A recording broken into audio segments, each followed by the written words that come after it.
Welcome to Mech Matter. I'm your host, Clarice Chan, and today I'll be interviewing Dr. Tim Chambers, a materials science lecturer and lab supervisor at the University of Michigan. Hi, Tim. Thank you so much for coming on today. Thanks for having me. It's great to be here. So let's start off by talking a little bit about your experience with science growing up. So I know you have a bachelor's and master's degree as well as a PhD in physics. So how did you first get interested in physics? And I guess as a follow-up, why material science? Yeah, it's been a complicated path to get here, so I'll try to make it make a little sense. Growing up, I read a lot of science fiction and like I watched Star Trek and all that, so that was the kind of the obvious into being a scientist. And I took high school physics as a junior, and I said, "Wow, this is pretty good. Maybe this is the kind of science that I wanted to do." Um, because I had thought about chemistry or I had thought about engineering or all that, but took a physics class and I liked it, so it just kind of stuck, and I committed and I never looked back. So I took a whole lot of physics classes.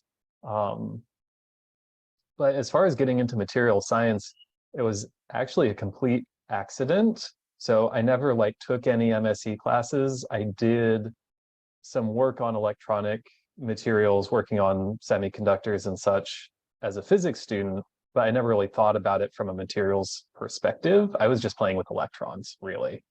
Uh, but then I graduated and it came time to get a job. And I said, well, guess I need a job. And I just kind of started applying to like every department that looked good. And Michigan is great. And they accepted me for some reason. And so I just ended up in material science. And it's been super fun to have been here for the last 6.5 years, just getting into the field in a way. Yeah. So I guess what stuck out to you about material science and how did you learn about it? Um, the the two things that really struck me about material science compared to what I had done in the past with physics or astronomy or so on, was that I felt like the field does a really good job of being balanced between pure science and applied science. There's always an application, there's always a practical purpose, but there's also always something sort of intrinsic and fundamental that we learn about atoms and molecules and really sort of underlying explanations for the macroscopic phenomena that we see. And having done a lot more of the pure science side of things in school, it was sort of refreshing to say, oh yes, the stuff that we do actually matters, and someone's going to make things as a result of what we learn in this field. So I really liked that. Um, and then learning about materials for me has been a completely on the job sort of thing. I found myself in a materials lab and said, wow, there's a lot of tools here that like I have no idea what they do. I should probably figure that out. And it was a lot of working alongside students and saying, you're doing this project in your class. You don't know what's happening. I also don't know what's happening. We can figure this out. And that's something that coming from a teaching background was just very comfortable and natural to me, is to say, let's figure this out together. Yeah. As a student in high school, I know you said you took classes, a lot of physics classes. Um, but you also talked about being interested in like applied sciences. So how did you pursue your passion in physics at the high school level? As a high school student, um, there wasn't a whole lot of coursework available. And, this was the early internet dark ages when we didn't have YouTube and silly things like that to be able to go learn about anything at a whim. I don't think Wikipedia even actually existed yet. I think that came out when I was in college. Anyway, old man rambling. Um, I did do a lot of reading. There's still libraries and things like that. So reading a lot of science books just to see how different people thought about physics and how different people used physics, what kinds of problems they worked on. And that was sort of my way of getting to the practical and applied science side of things, is to read about what physicists were doing and try to use that to understand how the field was useful. Hmm. Yeah. So I guess after high school, after college, um, I guess you could say three of the biggest routes for STEM students are industry, research, and academia. Obviously, Hmm. there's more, but I would say those are the biggest three. So I know you still do a lot of work in the lab, being a lab supervisor and teaching lab courses. So can you talk about your experiences in each of those routes and I guess why you ultimately chose to become an educator? Yeah, definitely. Uh, on the teaching side, starting really even in high school and just all the way through college and grad school and so on, I was always tutoring because it's a good way to make some money. And it's also nice to work with people and say, wow, I'm helping with someone. So to just have that combination of like, this can be a profession, but it also just feels good because you're doing something good for other people. That that made a lot of sense to me as a place to go professionally. So when I had the opportunity to start teaching my own classes, then that was really when it cemented like, yes, this is what I want to do when I grow up, if I ever do. Mhm. Um, so that was kind of the easy one for me. As far as where to go with it, like, did I want to work in industry? Did I want to go into research? What might those other options be? Internships were really the experiences that helped me decide that. I did a couple different internships as a college student, working on different projects, doing different things, and that really helped me understand again which types of work were most interesting and most rewarding to me. So that's one of those things that I would recommend for students in the audience is do an internship or two, try different things and get that personal experience of how does this feel to me when I'm in that work environment trying to do something in a professional way instead of as a student. And so after all that, I was like, yeah, research, I mean, it's fine. It's a good thing to do, but research is more of my hobby work of like I do a little bit of that on the side. It's not my primary focus. My primary focus really is teaching because out of the different experiences I've sampled, that's just what keeps calling me back. Yeah, that's really interesting, actually. Um, I know internships, a lot of people can get them in college, but I feel like people don't really realize that that's how you should be deciding what you want to do in life, because that's the real experience that you get instead of like, listening to other people talk about their jobs or what they're doing. So I think that's really helpful. Um, you recently won the Thomas M. Sawyer Junior Teaching Award for your impact on MSc students as you work as a lecturer and a lab instructor. So I guess what was your initial reaction after you found out that you won this award? Well, first, I had to actually thank my boss and be like, wow, you made this happen for me. But I say that very intentionally because again, thinking of people who are early career getting into a work environment, whether it's starting at a company or a university or whatever, um, having a supervisor who looks out for you and wants to help your advancement is huge. That can make such a difference. So that sort of made me realize like, yes, the department, sort of the administration above me values me enough to want to see me get recognized for the work that I'm doing. And so that was, of course, very gratifying, but also a good indicator that the people I was working for were people I wanted to keep working for because they were trying to take care of me. So those reciprocal relationships are really important. Um, as far as sort of the, wow, I guess I'm a good teacher officially, it's nice, but it's also necessary to try to stay a little humble about these things because while there's a lot that I do believe I do right, I'm also fully aware that there are teaching skills that I have not quite got a good handle on yet. So it's a good reminder that I'm on the journey, but there's still plenty of journey ahead. Hmm. Yeah. So can you define what you do as a lab instructor, I guess, on a daily basis? And what role do you hope to play in material science students' studies and also their research? Hmm. The daily activities question is really hard because every day is different. which is one of the things that I do really love about this job.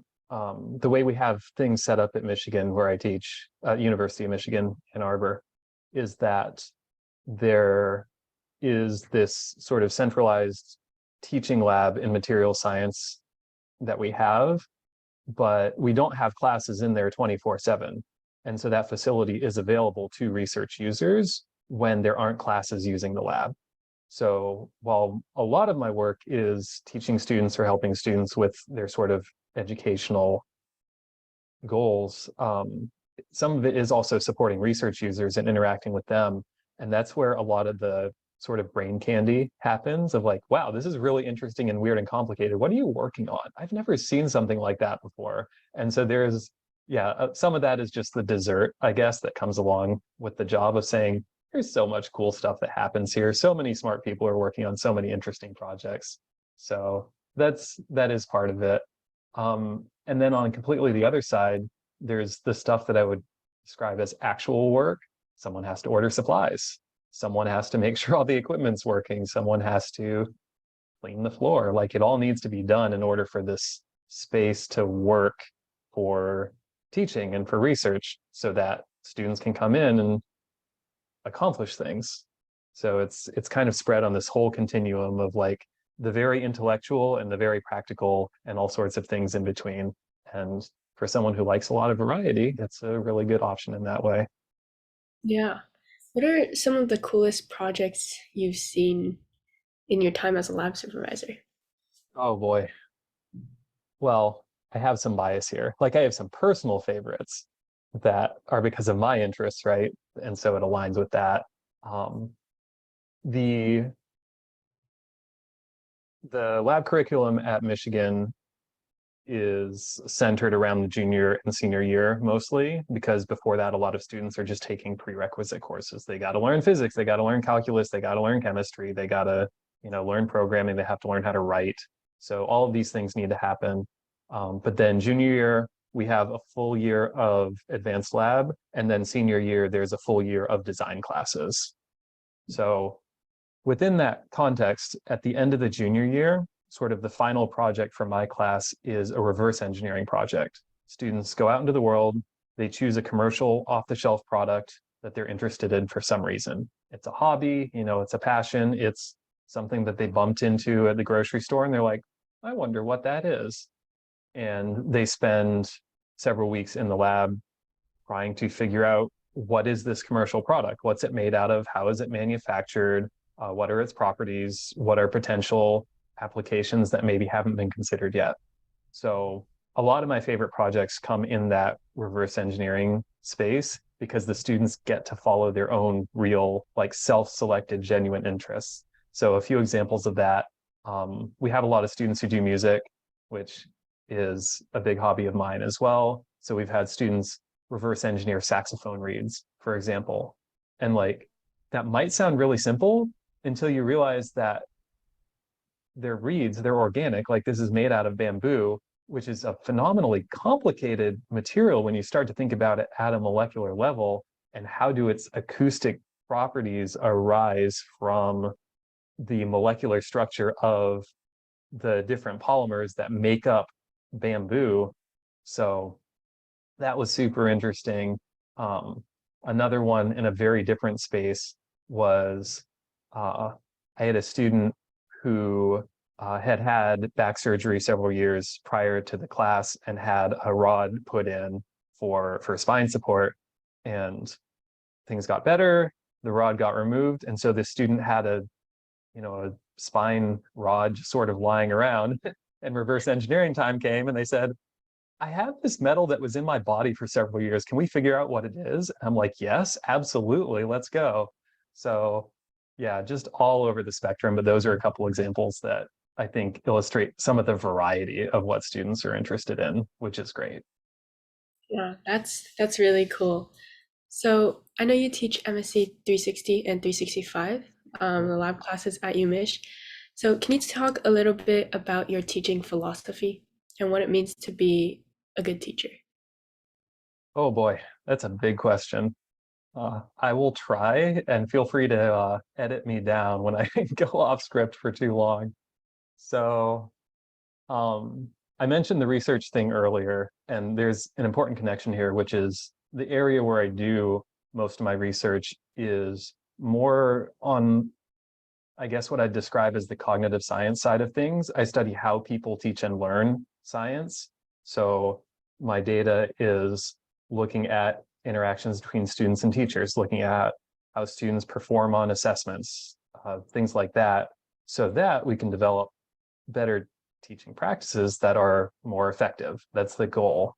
But for kind of all of human history, teaching practice has been informed by, I think this is a good idea, which is a good start, but that doesn't actually tell you, does this method work?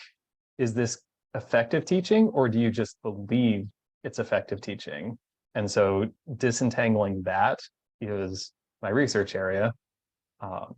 So part of my teaching philosophy is certainly try new things. Like, let's experiment. Don't be afraid to say, I had something that might be a good idea. Let's see if this works for the students. But then it's also looking at the evidence. Did this actually help students more than other approaches you might have tried instead? So element one of teaching philosophy, use evidence-based teaching practices. But completely complementary to that, the second component is, as you may be aware, students are human beings. Like, we're people, right? We have feelings, we have emotions, we have social needs. And for the vast majority of students, learning isn't happening in a vacuum. It's not, the hermit on the mountaintop with some stone tablets trying to extract wisdom from them. It's, you're in a class, and that is a very deeply social environment. So the other sort of main pillar of what I think good teaching looks like is leveraging that, making sure that people are being good to each other. Let's have a healthy environment where people can exchange ideas, where people can have the freedom to say, I might be wrong, but, and to put themselves out there. So balancing those two things of what do we know works cognitively, but also what makes a socially productive environment for people to engage with each other as well as the content. Trying to get those two things to work together is what it's all about for me. Yeah, I think that's really important as a student to kind of like collaborative, welcoming environment in your classes. Mhm.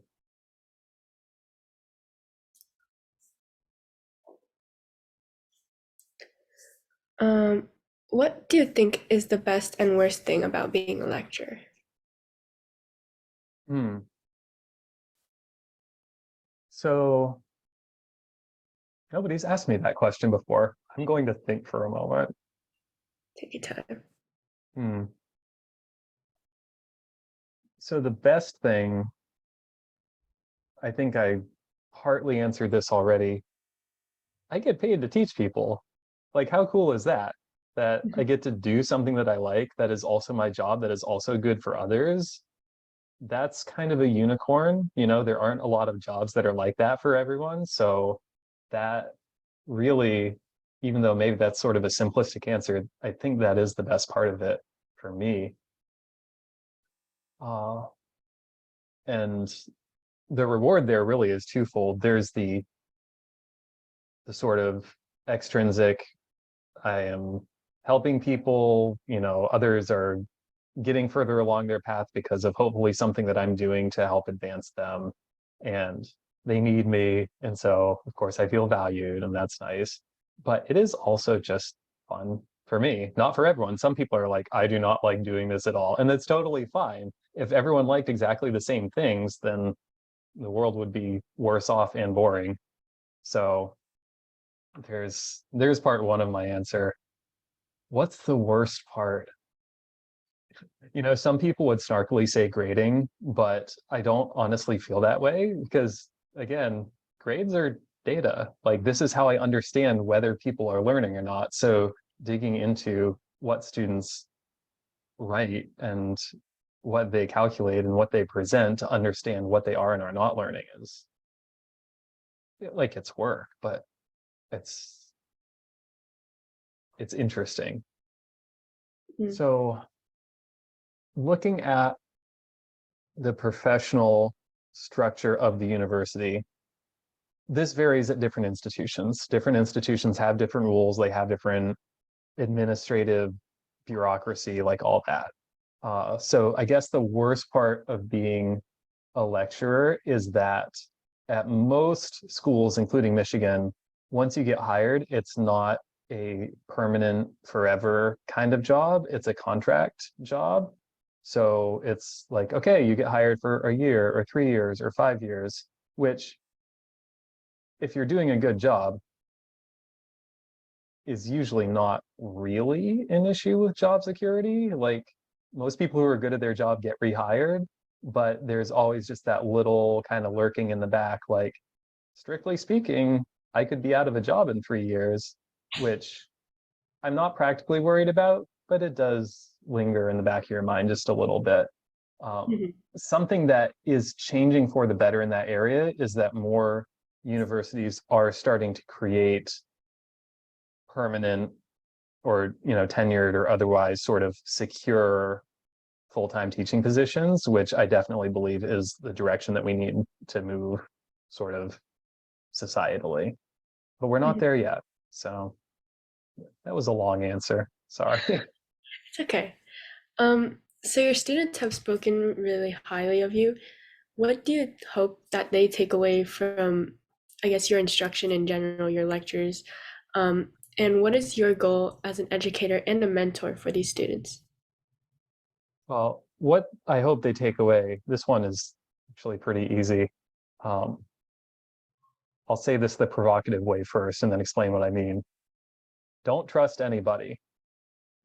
Now, what I actually mean by that is realize that everyone has an agenda.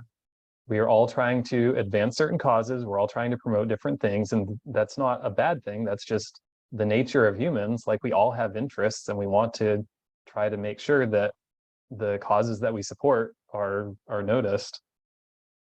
But realize that everyone has an agenda. So whether they're trying to make money off of you or whether they're trying to convince you to believe the things that they believe or whether they're trying to get you to work in a certain way or whatever it is, you have to start from that to be critical about all of the data that you see as a scientist and as an engineer, because engineering is done by human beings for human beings.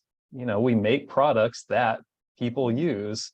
So you have to realize that even someone with the best of intentions is going to be at least unconsciously biased about what and how they choose to present information to you. And you have to filter what comes in, taking that into account to try to get at sort of the real underlying truth. So a lot of what I teach in that regard is about communication strategies and how people present data and how biases affect how people present data. Because if you want to be a great engineer as opposed to just a good engineer, that has to be part of your toolkit. Hmm. So I guess approaching life as a scientist, as a critical scientist, is important to you. Yeah, definitely. And that's What? not to take away from other things that are not scientific. Like you can just enjoy art for art's sake. That's a good thing. You can listen to music and just not have to analyze it, not be a theorist and say, how does this song make me feel? Those are completely important human experiences too. But when you're dealing with data, realize that bias is baked into it. Mhm. What do you think is your favorite section or activity to teach? And then also, what do you think your students enjoy the most? I'll start with the second question because the answer is, and this is the answer to every MSE question. So for anyone who decides to go into material science, you're going to hear this a lot of times. The answer is, it depends.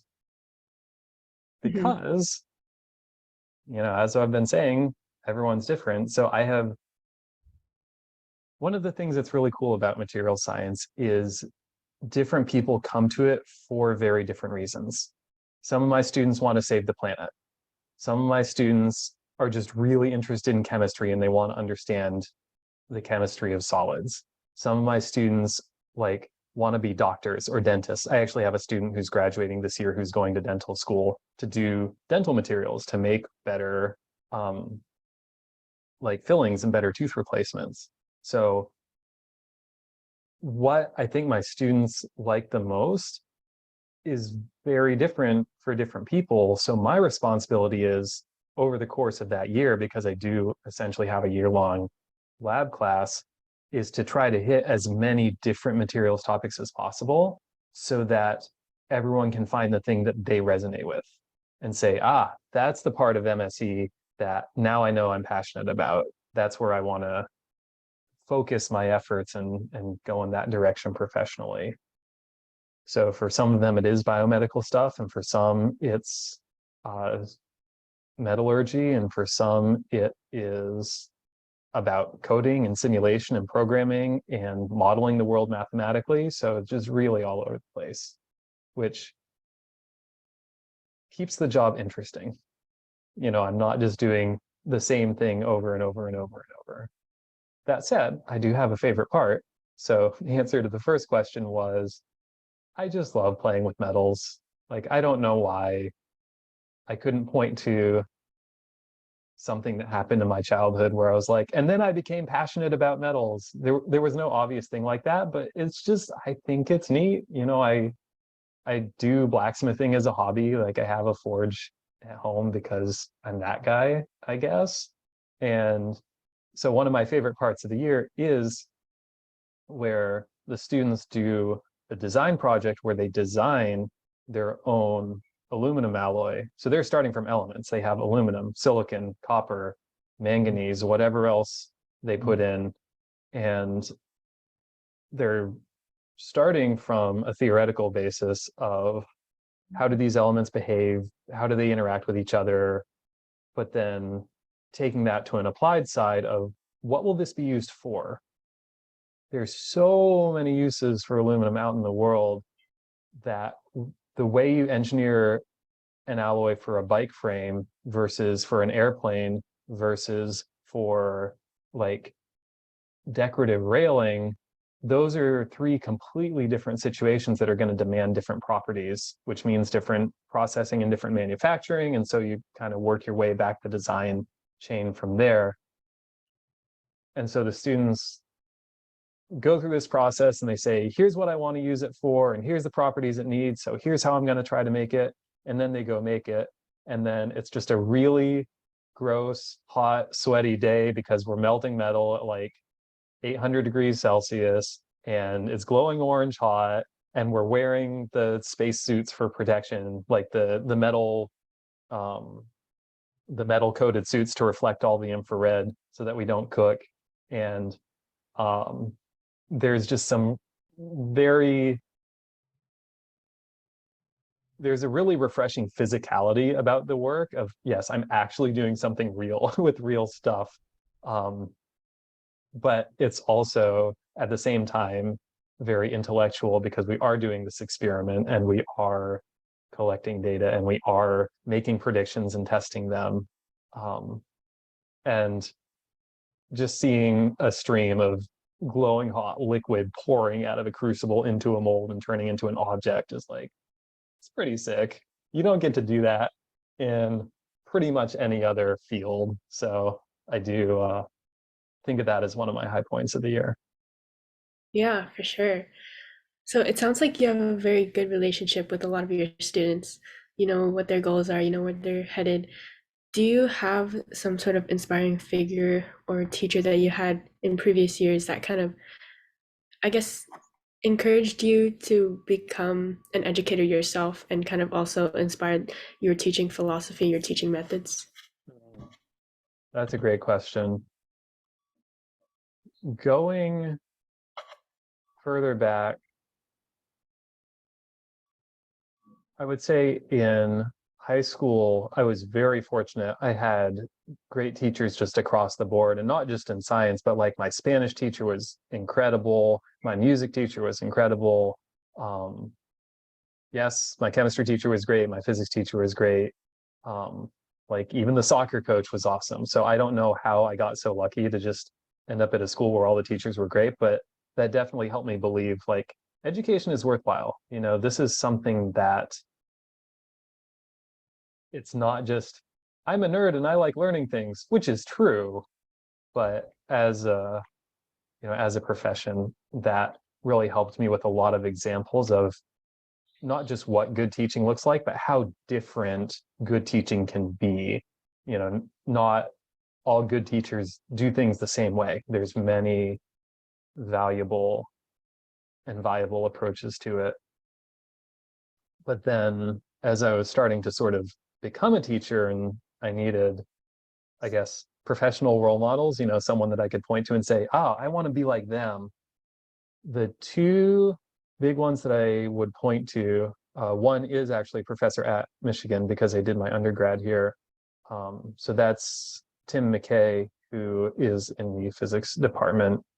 And he was partly my first physics teacher in college. So, of course, I imprinted on him like a little duckling because that's what we do. But he was a really good example of someone who used a lot of different teaching techniques in the classroom and was available to the students. That was such a huge takeaway, is that if I needed his time and I said, hey, I need some help, he found a way to make time for me. And not just me, but really anyone in the class. So that was a big lesson for me, is the importance of making, not just having an open door policy, but actually making it work and saying, yes, I will make time for my students so that they know I'm here to help them and really believe that. Then the other was one of my advisors in grad school. So that's Ed Prather, who is at the University of Arizona. And he was the one who really helped me take all of the sort of evidence-based teaching practices that I got from being in the research side of things in the education research sphere and say, okay, but how do you actually do this in a classroom? Because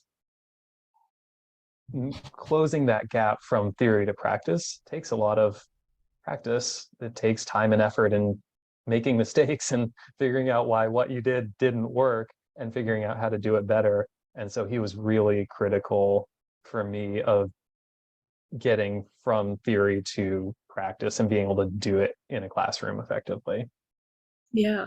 I think role models are really important, especially in this field. I've heard from a lot of professors they had a teacher or a set of teachers who really stood out to them, and kind of inspired them to become a teacher themselves. So I think that's really important. Um, so we do have 3 minutes left. Is it okay if we switch over to the next meeting? Yep, sure thing. All right, thank you.